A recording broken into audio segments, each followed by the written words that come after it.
தீபாவளி பண்டிகையை முன்னிட்டு மாநகராட்சி சுகாதார குழு தலைவரும் பகுதிச் செயலாளருமான எஸ் சுரேஷ்குமார் தூய்மை பணியாளர்களுக்கு தலா 10 கிலோ அரிசி பை வழங்கினார்.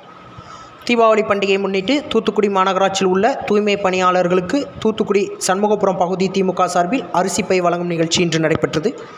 இந்த நிகழ்ச்சியில் சுகாதார குழு தலைவரும் திமுக பகுதிச் செயலாளருமான எஸ் சுரேஷ்குமார், மாவட்ட பிரதிநிதி தெர்மல் சக்திவேல், வட்டச் செயலாளர் சைவத்திருக்கிதா செல்வம் மாரியப்பன், வட்டத்தலைவர் கணேச பாண்டியன், இளைஞரணி ராஜா சுரேஷ்குமார் உள்ளிட்டோர் கலந்து கொண்டு தூய்மை பணியாளர்களுக்கு தலா 10 கிலோ அரிசி பை வழங்கி அவர்களுக்கு தீபாவளி வாழ்த்துக்களை தெரிவித்தனர்.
செய்திகளை உடனுக்குடன் தெரிந்து கொள்ள உங்கள் கரம் டிவியை சப்ஸ்கிரைப் செய்யுங்கள்.